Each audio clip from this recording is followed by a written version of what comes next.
It's Dr. Yu. We're now on to part 3 of how to succeed in job interviews. Our focus here will be on execution, specifically how to answer a set of particular types of questions and making sure we're making those impact points that are important to being memorable in an interview. So here's what we're going to talk about. We're going to talk about impact points. And then we're going to talk about small talk, because small talk is a part of interviewing, especially at the beginning and at the end.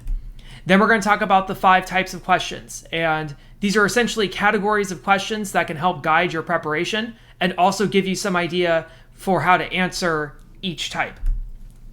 And then we're also going to talk about follow-up later in the segment. So let's start with impact points.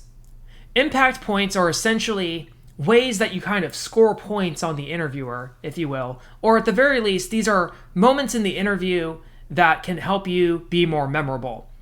So think of them as like ways that you score positive impression points on an interviewer. So what are some of those impact points that we're talking about? Well, first off, attire. When you dress well for an interview and they're impressed by your attire, you dressed appropriately and you look nice, that can make a good impression on an employer. That's going to help you be memorable, because if they don't even remember everything you say, they'll at least remember everything that they saw. Then also smiling is important. I think one thing that separates a lot of interviewees is whether you smile in the interview or not, or if you're just like straight-faced or angry the whole time because you look so nervous. That's important. Your handshake is also an impact point. If you have a very good handshake, it's strong, good eye contact, good shake, good posture, all those things, that's going to help make a good impression on the interviewer. And depending on which class you're taking in mine, in the face-to-face class, we actually learn how to do a good handshake. There's 4 parts to a handshake. Online, I can talk about it at some point, but just not here. Then the first question. The first question they ask you is sort of like the kickoff to the interview.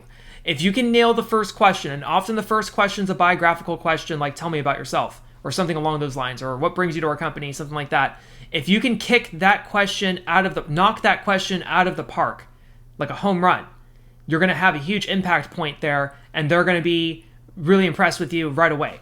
So really nailing that first question.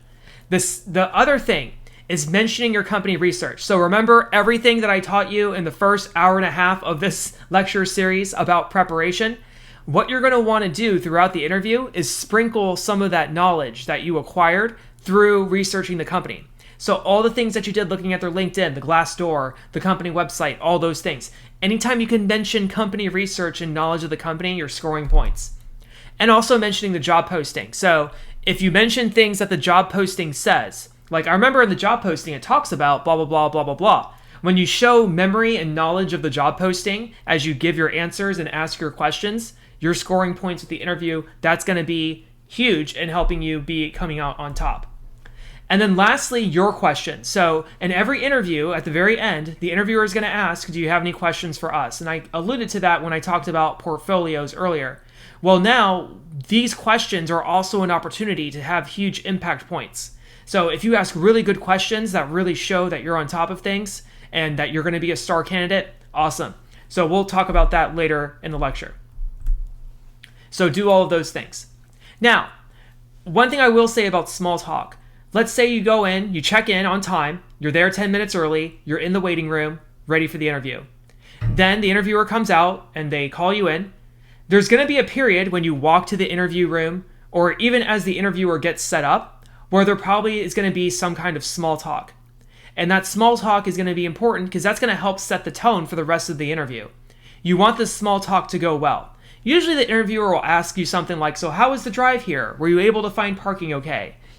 Maybe something about the weather. The weather's crazy right now, blah, blah, blah, blah, blah, or traffic, something like that. So you just have to be ready for that kind of small talk. Now, whenever you engage in small talk with the interviewer, you always want to keep it positive. And this is big because some people don't do this. Regardless of what happens, when you're doing small talk for an interview, you want to keep it positive. So if they ask you, how was the drive here? And let's just say the traffic was terrible, you almost got hit 3 times and somebody flipped their car and you watched it and stuff blew up and it was terrible. Doesn't matter. It was fine. It was fine. It was good. You don't need to go into a diatribe about how the MoPac is really packed and I hate traffic and I hate people and I hate speeding tickets and all this stuff. Just keep it positive. The drive was good. It was great. Glad I was able to make it on time. and happy. Great. Awesome. Even if they ask how your day is, even if your day is going terribly, your day is going great. You don't want to start off as a complainer or a Debbie Downer. So the way you start off as a complainer and Debbie Downer is to start off by complaining about stuff or being Debbie Downer about stuff.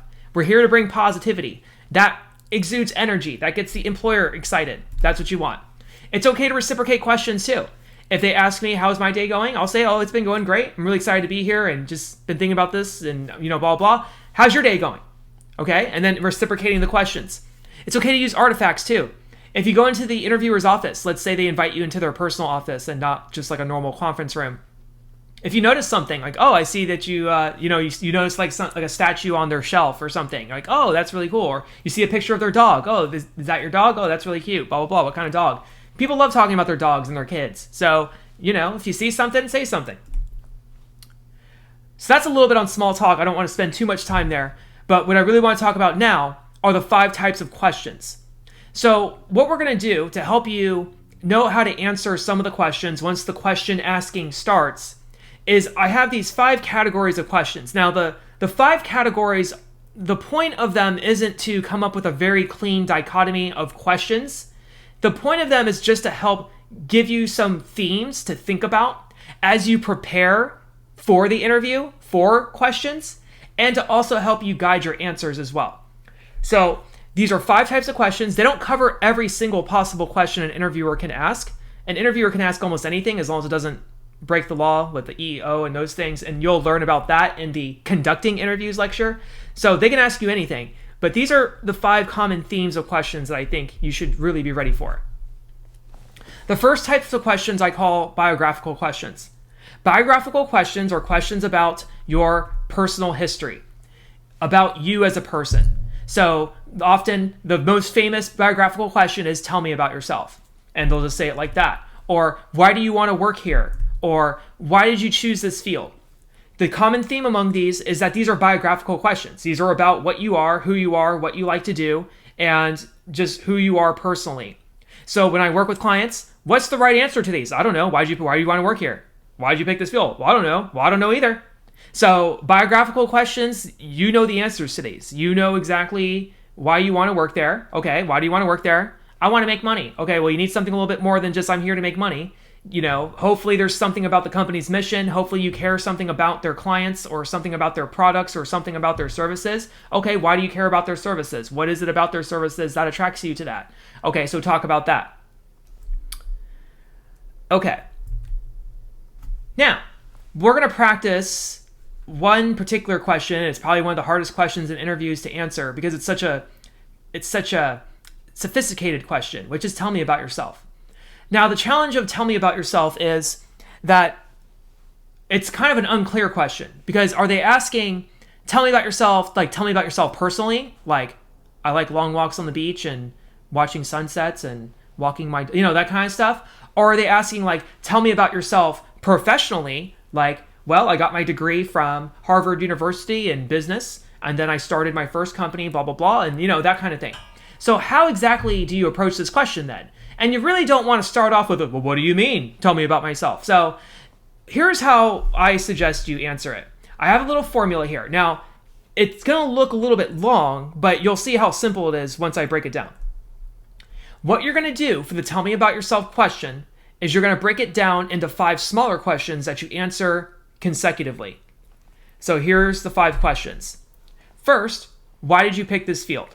So the way you can start off the answer is, I picked this field because when I was a kid, I loved working with such and such.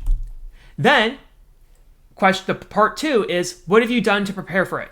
So here's where you talk about education, training, any experience that you've gotten since you picked this field or since you've gotten into this field that has professionally developed you. So another way to think of number 2 is talk about your professional development up to this point. Then 3, what are you looking for now? So question 3 is more or less, where are you in your career? Are you looking for your first job out of college? Are you looking for higher pay? Are you looking for a promotion and so you're applying here because you're looking to move up in the world? Are you breaking into a new industry that you're really intrigued by because your old industry is just not doing it for you anymore? So question 3 is kind of like, why are you on the market? Why are you applying now? So question 3 is kind of like, what are you looking for? What's bringing you here to this company? Then number 4 is, what draws you to this company? So 3 is kind of like, why are you on the job market? Number 4 is, why the company specifically? So you're going to say something like, well, what I'm looking for now is I just graduated from college and I'm looking to jumpstart my career into the field of marketing. And I'm really drawn to this marketing firm of yours, whatever the name of the marketing firm is, because you all work with fashion, and fashion marketing is actually my specialty. And seeing how you all know how to reach fashion at the right age group that I'm going for, I think it's going to be a really good fit, okay? And then you go into number 5, why are you a good fit for the position? So part 5 is where you're going to say directly why you should hire me. And the way you do it is you talk about the job posting, and then you explain how you fit the job posting.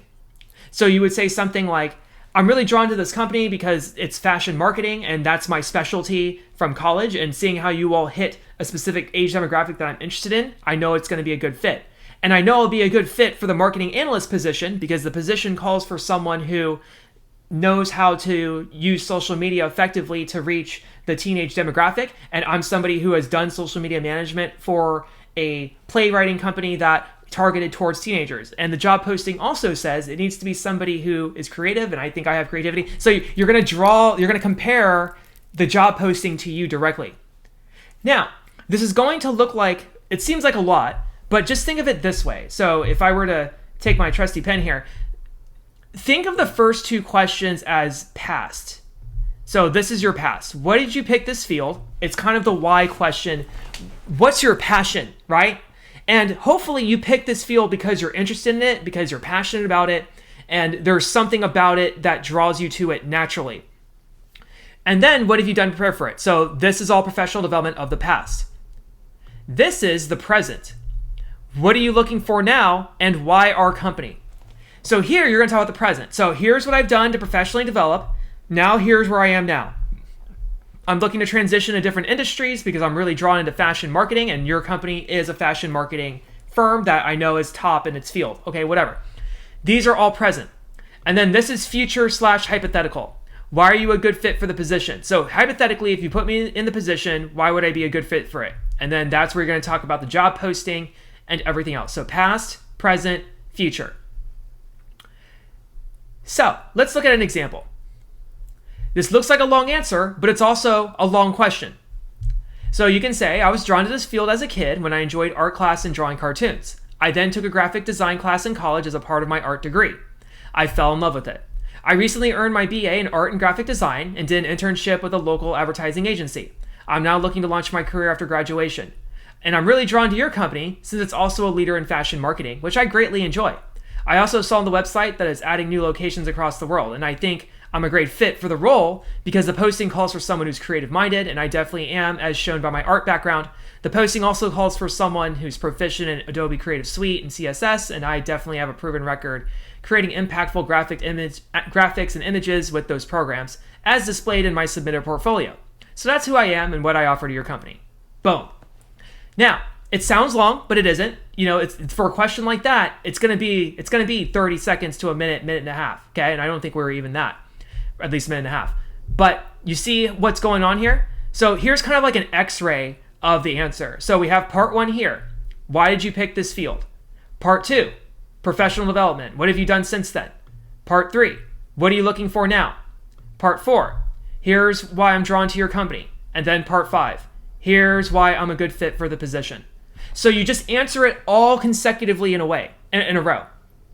If you knock out this question, if this is the first question the employer asks, and you knock it out with this, the employer is going to be taken so aback because you just took 5 of their questions. You just answered 5 of them in one answer. The employer is going to be like, oh, and then they have to like regroup and stuff. And then it's like you're ahead. Knocking this question out of the park, it's kind of like in football, like you're the receiving team and it's a home game. And at the kickoff, you return the kickoff for a touchdown. Like the crowd goes crazy because it's like right at the beginning and you just nail it. So that's what you want. That's what you want. So let's practice this. Tell me about yourself. Orally rehearse the answer using the 5-step formula. So you may have to write it out first. Here's what I recommend.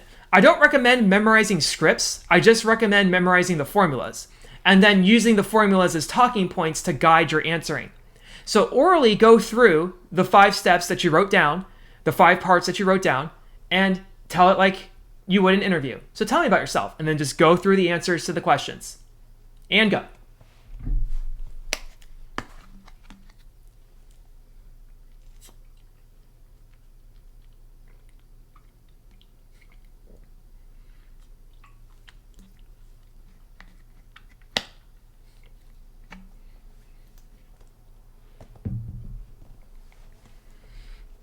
Okay, if you need to pause the video, go ahead and pause the video and then continue to practice this. This is huge. Like, you probably will be asked something along these lines and you got to know the answer. And like I said, it's going to be at the beginning too. And if you can knock this out, it's like returning a kickoff for a touchdown. So do it. The next set of questions, part 2, the second set, are value questions. Value questions are going to ask about the value that you bring to the company. These are often your softball questions because they're basically asking you to tell us why you're valuable, to sell us. Sell yourself to us is basically all they're asking you to do. And that should be easy. That should be easy. So here are some value questions. Why should we hire you? Oh, man, we talked about that earlier. Yes, we did. What are your 3 greatest strengths? What contribution can you make to our company? What's your greatest achievement at your previous job? Notice all of these are great questions that you should have easy, quick answers to. So the thing about value questions is these are softball questions. And if you whiff a softball question, it's like, oh God, oh God. So we got to make sure that we know the value that we're bringing to the company before we even walk into that interview. So when we get asked questions like these are gimmies. These are easy first and goal on the half-yard line, okay? Like, it should be a walk-in for these questions. If you mess these up, it's like, I don't know what to tell you, okay, at that point. So you got to know these. Luckily, value questions are easy to prepare for because something like, what are your strengths? Guess what you're going to say? My 3 greatest strengths are selling point 1, selling point 2, selling point 3. These are my greatest strengths. So value questions are basically, what are your selling points? And just go through your selling points using headline plus story. And that's it. That's all you got to know for value questions. If you know your selling points, value questions should be easy. And then just knowing your accomplishments on your resume, that's the other thing, because they might ask for a behavioral question that's a value question. So then you have to be able to call up certain instances. So that's where studying your accomplishments on your resume are important. Here's an example of an answer to the 3 greatest strengths question. So my 3 greatest strengths are that I offer a 4-year history of proven success, creating effective graphics and convincing data visualizations. Many of my designs were used in mainstream marketing brochures at my previous company. Another strength that I offer is that I'm a quick learner of new software programs. I taught myself how to code in HTML5 and CSS, and I'm always seeking to learn more. Lastly, I'm a team player. I thrive in team environments. I've been recognized by past colleagues as the connector who brings the team together. So being skilled, a quick learner, and team player would be my 3 greatest strengths. So this might remind you of my public speaking class, like you're basically doing the sandwich. Oh yes, the sandwich. Yes. Okay, so public speaking people, you all know what I'm talking about. But yeah, interviewing is kind of like public speaking for one person, essentially. So, but you see everything that's there. So if we do a little x-ray here, you have a little intro real fast, just quick thesis, and then selling point 1's here, selling point 2 here, and you notice the headline plus story. So it's going to be abstract stories, which is okay. So you have the headline here, and then story. Another strength is I'm a quick learner, and then story, taught myself CSS. Lastly, headline, I'm a team player, and then story, I thrive in team environments, connector, all that stuff. So a little more abstract, but that's okay, because you don't want to have a super long answer doing 3 headlines with 3 concrete stories, like par stories. That's probably gonna be a long answer. So 3 headlines and 3 abstract stories, smush them together into a sandwich. Beautiful. Okay, and then you can have a little conclusion sentence so you don't end awkwardly. Sometimes people end awkwardly and they're like, and to connector brings the team together. So yeah, like you don't need to end with so yeah, just have like a quick little conclusion. It'll sound good. All right, exercise. What are your strengths? Use your selling points. Practice this answer and this question.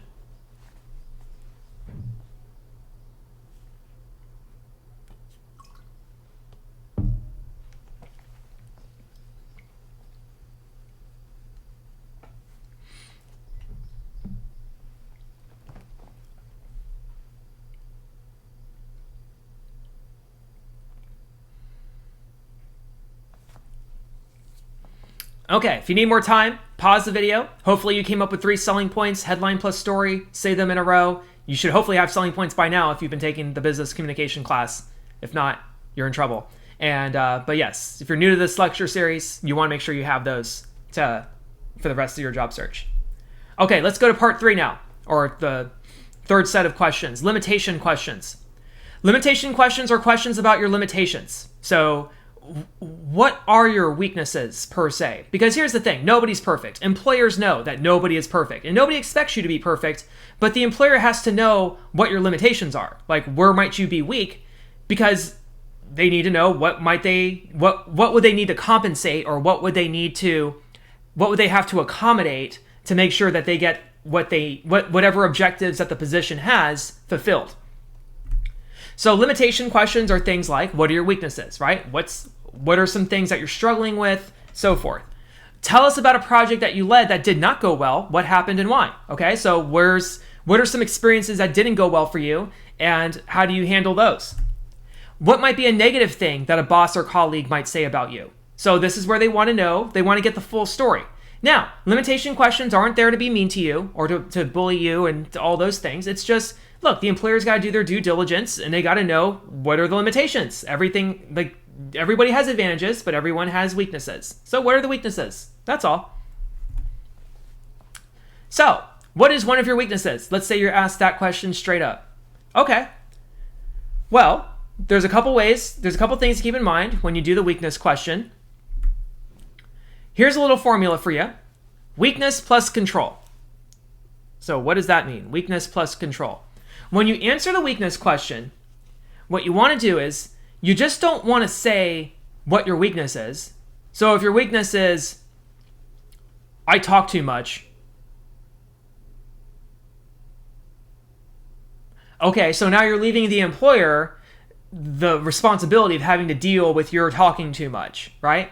What you really want to do when you do a weakness answer, or when you're answering the weakness question, what you want to be able to do is to identify a weakness, but also not put it on the employer as a problem to deal with. So let me explain that a little bit more. When you identify a weakness, the first thing is, it has to be a legitimate weakness. What we want to avoid is The Office with Michael Scott interviewing with Dave Wallace, and Dave Wallace asks him, what are your weaknesses? And Michael Scott goes, my weaknesses are that I work too hard, that I care too much, and sometimes I get too invested in my job. Okay? No, those are not legitimate weaknesses. Those are all strengths. Next, you got to pick something that really would be a weakness. You also want to make sure it's non-disqualifying. So you don't want to pick a weakness where you're going to disqualify yourself from the position. So if you're applying for customer service and like, what's your weakness? Oh, I hate people. Okay, well, that's not a good weakness to have for customer service. Okay, so you got to do that. But the third thing too, so a lot of people have trouble deciding what their weakness is. So this would also help you as well. A weakness doesn't necessarily have to be something that you're bad at per se. So a weakness doesn't have to be something that is like, if you touch this, it blows up, that kind of thing. A weakness can be something that you just know you can do better. So maybe you can't think of a weakness, but certainly there is something that you know you can be better at. Maybe your weakness is time management. Currently, like I get a lot of stuff done, but I never leave enough time for myself to really recharge. So one of my weaknesses is that I don't take enough time to rest, and sometimes I burn out easily. Okay, so that's a weakness. You're trying to improve your time management to allow for more rest and relaxation because you might get burnt out. Okay, so don't think of it always as, here's what I'm bad at. Think of it as also as, just what can I improve at? Both are weaknesses. Then what you're going to do is you're going to explain how you control it. How do you control the weakness? Now, control can mean, here's how I mitigate the weakness, or here's what I'm doing to eliminate the weakness. So you can talk about control in terms of mitigation, or talk about it in terms of elimination. If you talk about it in terms of mitigation, you talk about it in terms of, my weakness is that I talk too much. So what I try to do is I just try to not be around people as much, something like that. So that's what I do to control is I just try not to be around people. But to eliminate it is my weakness is that I talk too much. So what I've been doing to control and eliminate it is I've been focusing on listening more and really letting people talk. And it's been making me a much better listener and a better friend to others. Okay? So control is all about here's what you're doing to deal with the weakness so that the employer doesn't have to deal with it. And what that does is it shows that you're self-aware of your problems and your weaknesses. And not only that you're self-aware, but that you're proactive in dealing with them. And that you're constantly improving and self-improving. And who doesn't want a person who's self-aware and constantly improving? Okay? Here's an example. My weakness is that my team player attitude sometimes gets the best of my time. I'll often be asked by teammates to do favors for them, and I tend to say yes to be a team player. These additional responsibilities sometimes make it difficult for me to manage my time and complete my regular assigned duties. So what I've been doing to take back control of my time is I start allotting a 1-hour time slot to my calendar each day. That 1-hour time slot is dedicated to favors for teammates, while the rest of the day is scheduled for my regularly assigned duties. Not only has the calendar enabled me to control my time, but I actually get the favors done more efficiently, and with the time allotment, making me a stronger teammate overall. If we x-ray this, weakness is here. So if you just said my weakness is that I have a team player attitude, that wouldn't seem legitimate. So you have to kind of explain why it's a weakness. Okay, so my team player attitude gets the best of my time, and then I tend to say yes, and it sometimes makes it difficult for me to manage and complete my regular duties. So that's how we sell it as a weakness. Otherwise, like, my weakness is I'm a team player, and then it's like, well, how is that a weakness? Okay, and then we have control. So control here is what I've been doing to take back control of my time is the 1-hour time slot to my calendar, and you can see how that is me trying to control it. Now I have this highlighted in blue because this is technically part of control, but if you want to add a third part, it's actually results. So sometimes people say weakness plus control plus results, or you can put it under control. But what this says is my control is working, and my control is making me better. And so at the end of the day, if you sell it like this, your weakness ends up becoming a strength because you're talking about how your self-awareness has caused you to take control of it and to make improvements that end up making you better at the end of the day. So then your weakness question, Houdini's into a strengths question. Pretty cool. So, exercise. What are your weaknesses? Use the formula, weakness plus control. Identify a weakness. It can be something you're bad at or something you can improve at. Talk about how you're controlling it. And if you're not controlling it now, what should you be doing to control it? And then start controlling it. And go.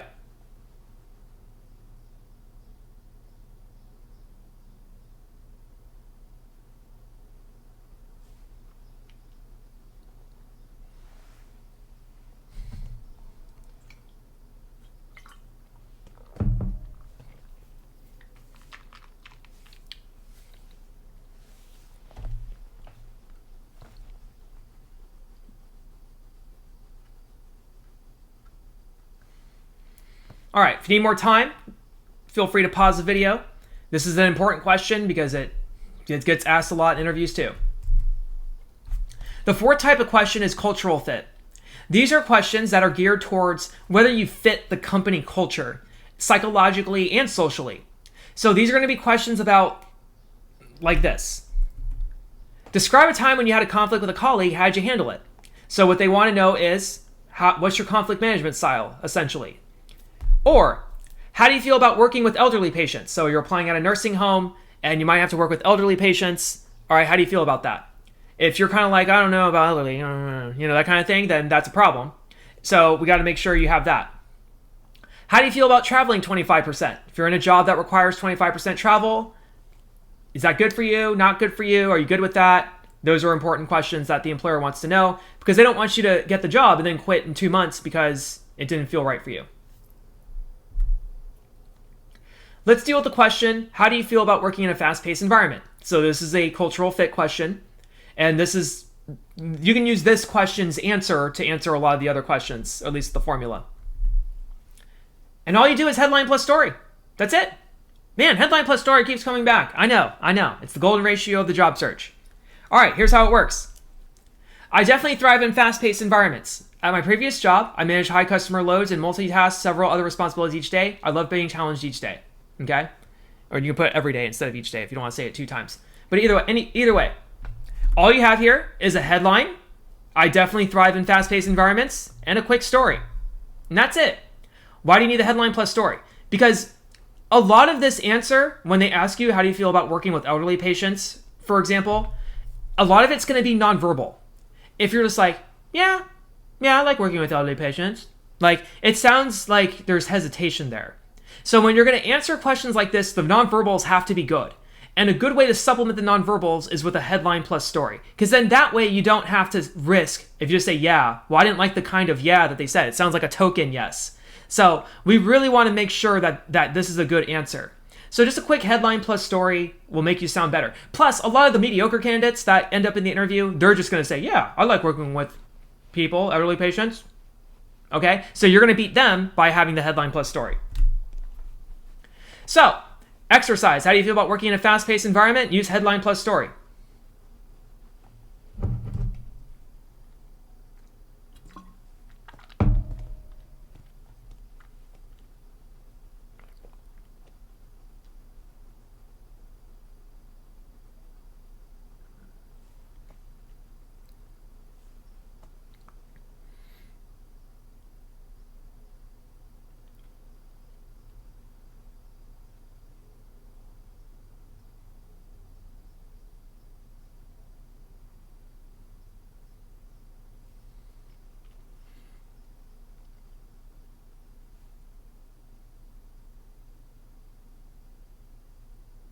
All right.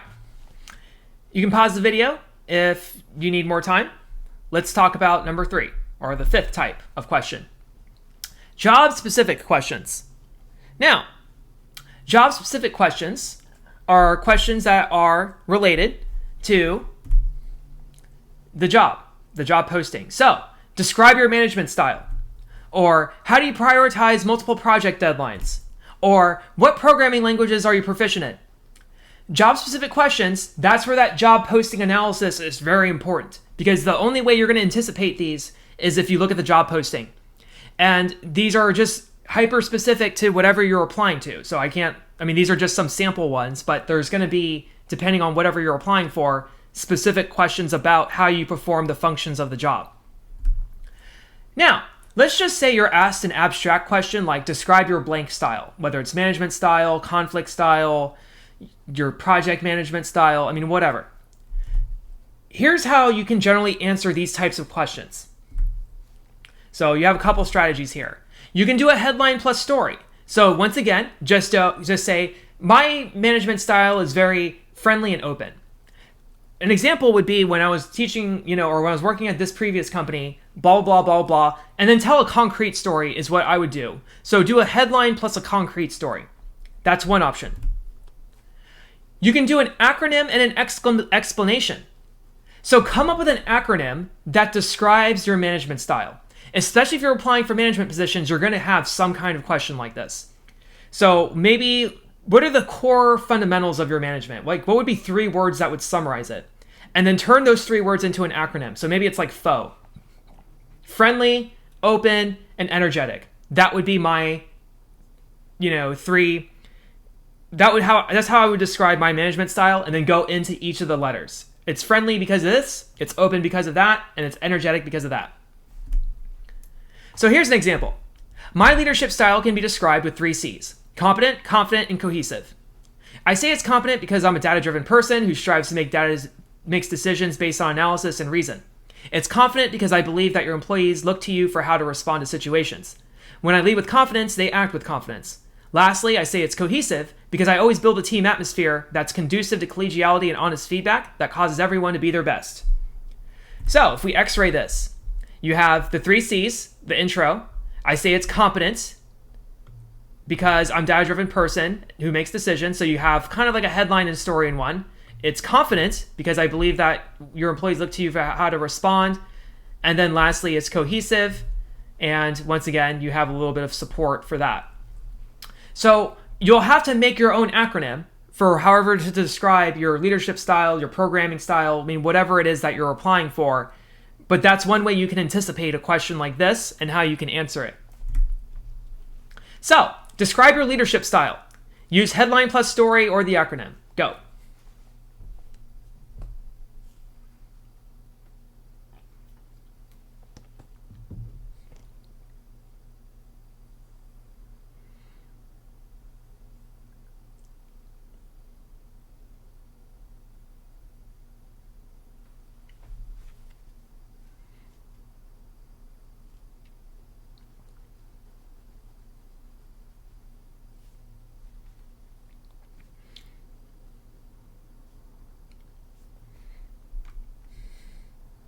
Okay. If you need more time, pause the video. Hopefully you've came up with an acronym or headline plus story for your leadership style. And remember, if you haven't led anything, go back to your extracurricular activities. Have you ever led anything there? Or did you ever lead a class project or a group project? So think wide. As a review then, we looked at impact points, those points that make you memorable in an interview. We looked at handshake. We talked about the 5 types of questions. What we'll do in the next segment of this lecture, we'll talk about asking questions and follow-up, because those are going to be the next important parts of an interview and ensure that you actually get the job. I'll see you there.